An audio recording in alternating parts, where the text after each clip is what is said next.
네, 우리 자동차 환경연합 회원 여러분 안녕하세요. 회장님이야. 지난 금요일 날 오후 4시에 동구 이천동 서울 용산구 가서 만나 뵙고 미팅하고 그 다음에 왔습니다.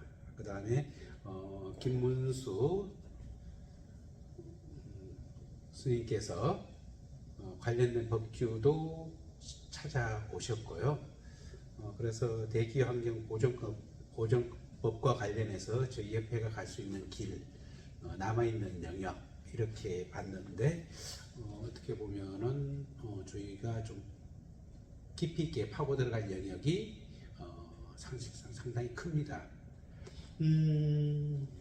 제가 오늘 이렇게 영상을 찍었던 것 자체는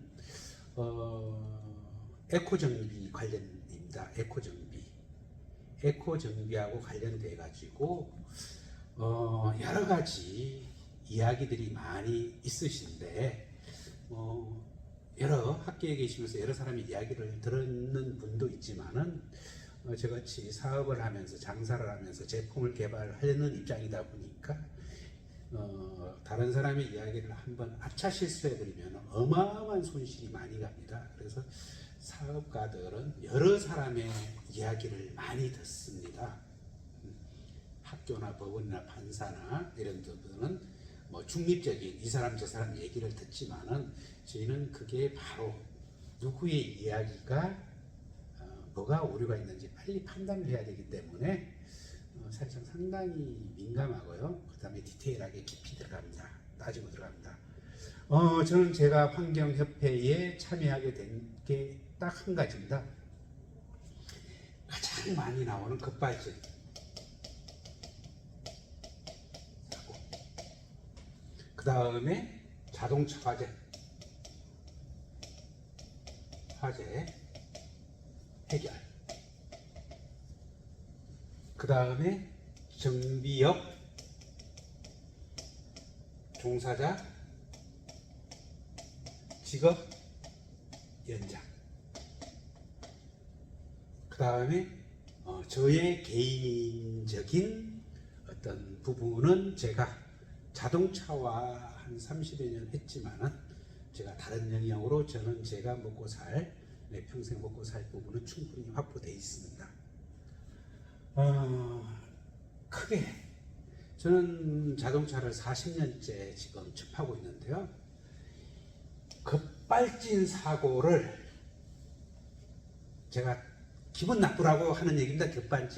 급발진 사고를 브레이크가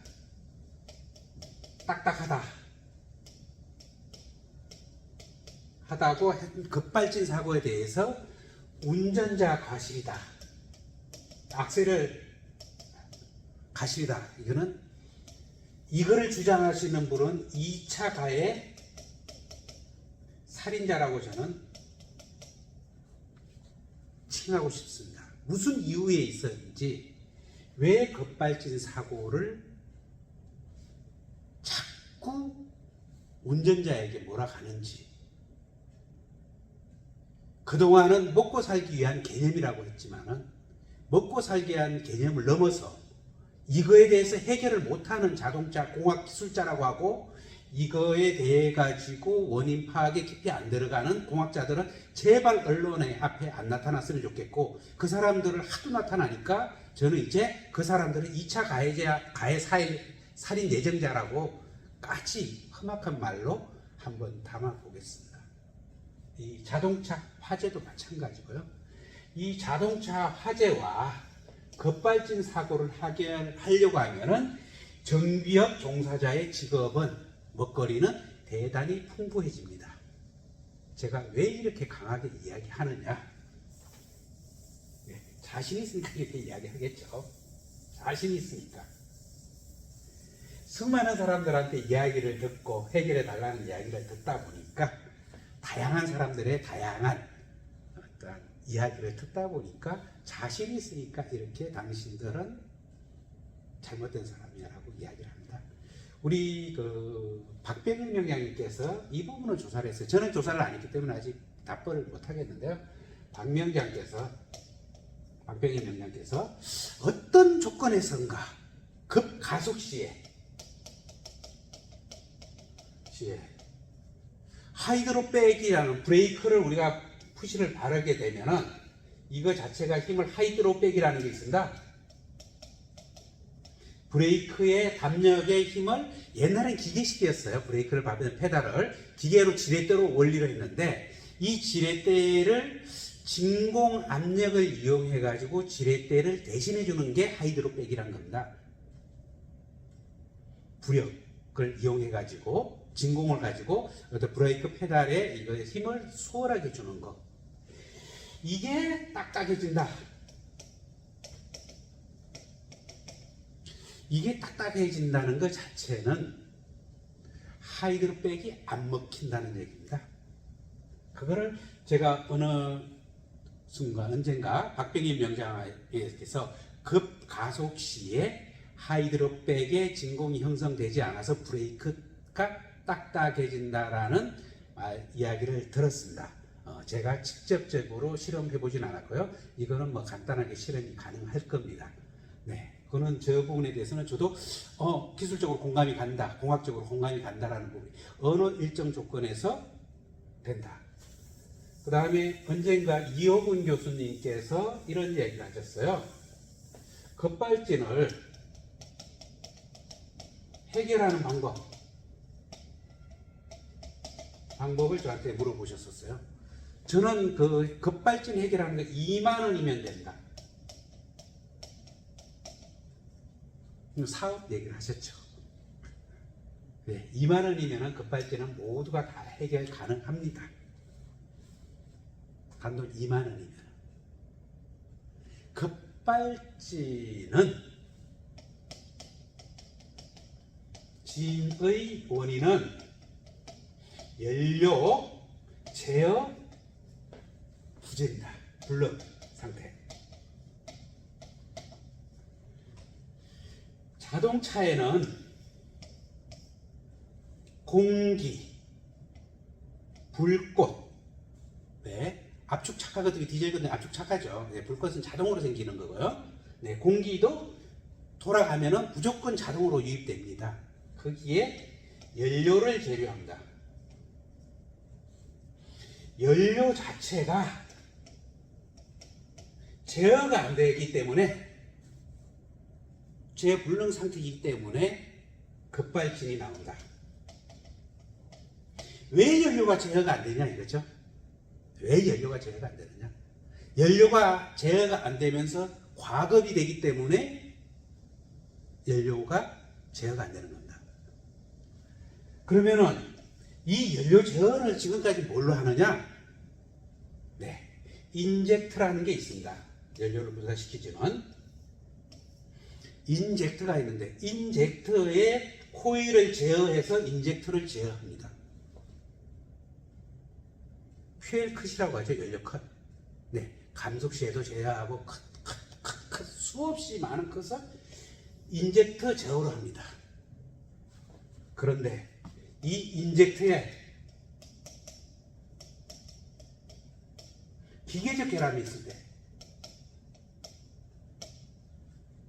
있을 때는 제어를 못합니다. 전기적 제어는 돼요. 다들 전기로 몰아가는데 네, 전기의 가능성도 있습니다. 프로그램에 오류일 가능성이 있는데 그거는 극히 희박하고요. 인젝터 연료 공급 라인에 왜 이런 문제가 발생되느냐? 두 가지가 있습니다. 인젝터 전단까지 지금은 고압으로 압력을 연료를 항상 대기시켜 놓습니다. 고압으로 시동성 좋게 하기 위해서 항상 여기에 고압의 연료가 대기하고 있어요. 기계적 결함이 발생되게 되면 연료가 가급이 될 수밖에 없습니다. 가급. 이 기계적 결함을 저는 정비소에서 너무 많이 봤기 때문에 기계적 결함에 의해서 급발진은 나올 가능성이 충분히 있다라고 이야기하는 겁니다. 그 다음에 제어적인 부분도 있습니다. 기계적인 결함. 전자적인 결함은 자동차 메이커에서 설계하는 회사에서 프로그램을 로직을 컨트롤하기 때문에 저희가 접근할 방법이 없습니다. 최소한 인젝터에서 발생될 수 있는 기계적 결함이 완벽한지는 저희가 따지고 넘어가야 되는 겁니다. 이 부분을 저는 따지고 싶은 게 우리 연합회에서 우리 자동차 환경연합에서 따지고 싶은 겁니다. 이 기계적 결함에 대해 가지고 이렇게 시장에서 많은 결함이 있는데 왜 이 부분에 대해서 개선을 안 하느냐? 네, 제가 2만 원이면 된다고 했죠. 2만 원. 급발진 없애는 거. 간단합니다. 지금 급발진의 모든 이야기는 하이드로백에 진공이 형성이 안 돼서 브레이크가 안 닿는 겁니다. 브레이크 라인에 진공 센서 하나 달면 됩니다. 몇 푼 하도 안 해요. 진공 센서. 네, 몇천 원이면 삽니다. 네, 현대자동차가 산다고 몇천 원도 안 갈 겁니다. 진공 센서 하나 달고 진공이 차량이 속력이 아니고요. 가속 RPM이 있을 때 RPM의 변화가 있는데 진공이 형성이 안 되면은 연료 모터 전원을 끊어야 됩니다. 그냥 간단합니다. 진공이 어떤 조건에서 진공이 형성이 안 됐을 경우에 연료 모터 전원만 끊어주면 됩니다. 제가 이거를 간단하게 식당에 가면 콜벨 있죠. 콜벨 자체를 앞에 다시방 크락션 앞에다가 콜벨을 하나 달아놓고 급발진하면 콜벨 딱 치면은 연료 모터로 가는 릴레이 선 하나, 모터 전원 하나만 끊어주면 끝납니다. 그러면은 동력이 없기 때문에, 추진력이 없기 때문에 차는 자동으로 설 수밖에 없습니다. 급발진 일어날 수도 없고요. 그냥 구르륵 하다 지가 서게 돼 있습니다. 반성의 외양도만 가게 돼 있습니다. 지금 계속 연료를 공급하고 있다는 얘기거든요. 뭘로? 기계적인 결함이 아니면은 전자제어적 결함입니다. 자동차 회사가 전자제어적 결함이라고 하면 자동차 회사 자체가 모든 책임을 물어야 됩니다. 프로그램 로직의 문제이기 때문에. 그렇지 않고 기계적인 결함이라고 했을 경우에는 자동차 제작 회사도 정비 불량으로, 연료 불량으로 원인 모를 기계에 영향을 준 어떤 원인으로 빠져나갈 구멍이 있습니다. 그래서 이 원인을 정리해서 저희는 어떤 언론에 노출해서 정비 수요를 폭발적으로 늘리고자 하는 게 저희 어떤 장기적인 목적입니다. 우리 연합에서 풀어가야 될 목적입니다. 그러면 이게 어떤 전조증상이 계속 나옵니다. 연료 가격의 전조증상이 조금 전에 이호근 교수님이 자동차 화재 현대 아울렛 때문에 법원 간다고 이야기를 하시던데, 차가 이렇게 있으면은 엔진에서 화재, BMW 엔진에서 화재가 나오면은 엔진의 비이상적인 적으로 연료가 쌓여 있는 겁니다. 이거 인터넷 네이버에 가셔가지고 엔진 클리닝, 서지 탱크 단어 몇 자만 쳐보세요. 그러면은 어마어마하게 많은 사진이 쫙 옵니다. 엔진 내부에 연료가 쌓여지는, 불씨와 공기는 항상 있습니다. 연료가 쌓였기 때문에 엔진에 불이 붙는 겁니다. 이거 자체를 EGR이라고 사기치는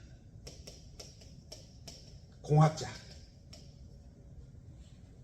이거 사귄다 바보 등심이 아니면은 어떻게 쇳덩어리에서 EGR이라는 이야기를 합니까? 최소한 공학자라고 하면은 연료 전기, 불꽃, 불씨 그 사문칙에서 찾아 들어가야지 왜 EGR로 기들어가 가지고 엉뚱한 소리라고 앉았냐는 얘기죠. 네. 그 다음 DPF DPF도 마찬가지입니다. DPF는 필터입니다. 촘촘한 필터예요. DPF에 연료가 쌓이기 때문에 그 연료가 불이 붙어서 불이 확산되는 겁니다. 여기에 연료가 안 쌓이면 화재가 날 일이 없습니다. 일이.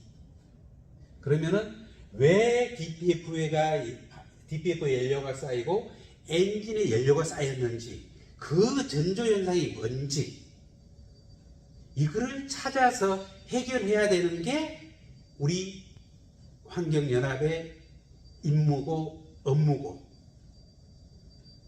이거를 정상화시키는 게 자동차 환경연합에서 해야 될 일이라고 저는 판단했고요.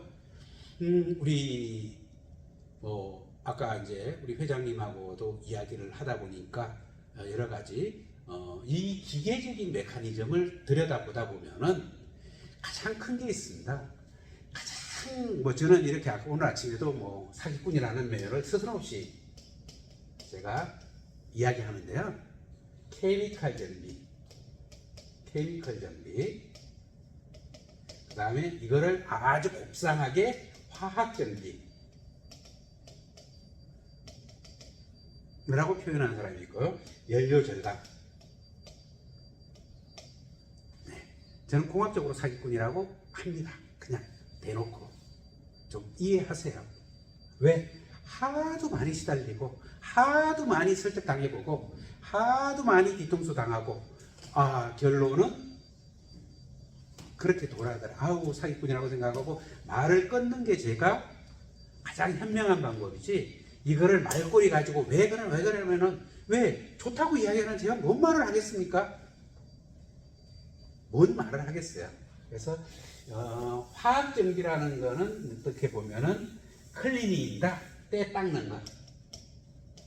때를 화학적으로 제거하는 겁니다. 네, 케미칼이 다 똑같습니다. 리퀴몰리, BG 해가지고 수없이 많은데, 그냥 화학으로 우리 빨래 비누하듯이 때를 비누 쓰면 잘 닦이잖아요. 그겁니다. 네, 화학 정비 아주 심플합니다. 신박합니다.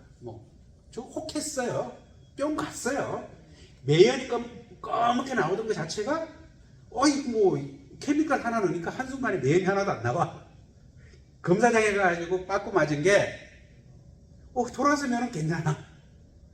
약품 하나 넣고 가면은 뿅 가가지고 한 2년 3년 동안 뿅 가가지고 헤맸죠. 네. 근데 결론은 뭐였냐? 제가 2차적인 부작용을 제가 몰랐습니다. 때를 빼려고 하면은 보통 이제 윤활이잖아. 자동차한테 떼낀 거는 윤활제가 어떻게 찌들은 겁니다. 윤활제가 찌들었는데, 이 찌든 윤활제에 화학적 연결고리를 끊어주는 거겠죠? 네, 화학적인 연결고리를. 예전에 이걸 제일 많이 했던 데가 BG 이덕영 사장이 많이 했었고, 그 다음에 미국의 민스, 지금도 살아 있습니다. 그 다음에 BG, 그 다음에 한국에서는 중에 QMI, 이런 회사들이 많이 했는데, 때를 제거하려고 하다 보니까 엔진 오일에 화학적인 어떤 이걸 뭐라고 하죠? 많이 쓰는 게 있는데, 그걸 가지고 연결고리를 끊어야 됩니다. 계면활성제라고 하죠. 계면활성제가 연결고리를 끊어야 돼요. 때를 어물쩡하게 대충 눈속임으로 때를 닦을 때는 잘 먹혔습니다. 순간적으로. 근데 계면활성제가 들어가 가지고 화학적인 어떤 윤활의 연결고리를 끊는 순간 기계적인 마모의 결함으로 연결되더라는 얘기죠. 언제? 평소에는 일반적으로 못 느낍니다. 어느 순간 밸브 소리, 여기에 저기에 기계적 마모로 들어간 얘기죠. 그래서 시달리는 카센터가 많고, 그렇게 몇 군데 시달리고 하면 성능 더 좋은 거 하다가 계면활성제가 많이 들어가겠죠. 연결고리를 끊고 성능 좋다고 컨소리 빵빵 치는 순간 그 다음에는 뭐냐? 예. 이게 치료약으로 생각 안 한다. 건강보조약품으로만 생각해야 되는데 어느 시점에 가면은 좋다 하다 보니까 그냥 치료약, 자동차 수리하는 치료약으로 들어가 버립니다. 건강식품이 아니고. 그 순간 문제가 벌어져요. 그래서 케미칼하든 뭐 화학정비라고 주장하는 뭐 김모식이라는 친구는 돈은 한 100억 벌었습니다. 적었죠. 도망갔죠. 그 다음에 소소한 사람들 남아있고 없습니다. 저희 회사에 근무하던 직원들도 대다수 제가 케미칼을 좀 상당 기간 이거에 대해서 한참 주창할 때 저한테 같이 근무하던 직원들이 케미칼하고 관련된 쪽에 좀 있습니다. 나인스컬이라고 국내에서 상당히 많이 하는. 네. 이런 어떤 기계적인, 그러니까 케미칼을 하다 보니까 케미칼 정비가 대단히 중요합니다. 네, 대단히 중요한데 이거는 엔진을 가동시키면서 하는 게 아니고 엔진을 끄고 자동차를 분해해서 케미칼로 낀 때를 구석구석 이렇게 닦아주는 거, 그 정비가 해야 되지. 그떠한 약품을 넣어가지고 순간적으로 계면활성제 가지고 안에서 뭐 순간적인 효과, 뭐 가장 큰 거는 디젤차 매연 많이 나오죠. 그거는 안에 겨울에 결로에 의해 가지고 경유에 물이 섞여서 그렇습니다. 겨울 지나면서. 그럼 거기에는 옛날에는 알코올을 넣습니다. 알코올 넣으면 희석이 되더라고요. 옛날에 사우디아라비아하고 뭐 저쪽에서는 옛날 중장비 많이 하시는 분들은 겨울에 매연 많이 나오면은 연료 탱크에 알코올을 넣었다고 하시더라고요. 알코올 넣으면 됩니다. 그게 이제 최근에 대해서 알려지다 보니까 뭐냐면은 디젤차에서 매연 현장에 그 검사장에 막 검은 연기 나오면은 그 연료 탱크에다 알코올 넣으면 됩니다. 그러면 깨끗해져요. 근데 마치 알코올을 특수약품인 양 해가지고 넣죠. 그러면은 순간적으로 그 매연이 연료 탱크 안에 결로에 의한 물이 좀 많이 있어서 연료가 이렇게 희석되는 것들. 그럴 경우에는 금방 없어져요. 진짜 기가 막힙니다. 그래서 겨울철에는 어떤 자동차 연료 탱크 안에 결로를 줄여주기 위해 가지고 연료를 가득 채워놓는 게 훨씬 좋습니다. 결로에서 발생합니다. 빈 공간에 연료가 없는 공간에서 특히 이제 많이 나오면 연료를 10,000원씩 20,000원씩 넣는 사람들한테 발생되죠. 뭐 급발진은 뭐 이 연료 관리에 의해 가지고 인젝터 부분에 대해서 결함에 의해 가지고 어느 순간 연료가 노즐이 기계적으로 열려 있을 수밖에 없는 ECU의 제어를 먹히지 않는 범위 때문에 난다고 저는 사실상 상당히 개연성이 높다. 뭐 로직에 의한 부분도 있겠죠. 그렇지만은 기계적인 부분을 먼저 해결해 놓는 게 급선무다, 이렇게 저는 판단을 합니다. 저희가 환경연합에서 이제 지금 갈 수 있는 길을 이렇게 보니까 운전 컨텐츠 조금 많은데 자동차 정비 검사와 관련된 거는 한국자동차환경협회로 어떠한 법조항에 대해서 위임이 되어 있더라고요. 그래서 이거를 어떻게 극복해 나갈 건지가 저희 협회가 가야 될 큰 길이라고 판단합니다. 그래서 오늘 이렇게 짧게나마 영상을 찍어봤습니다. 많은 이해 부탁드리겠습니다. 감사합니다.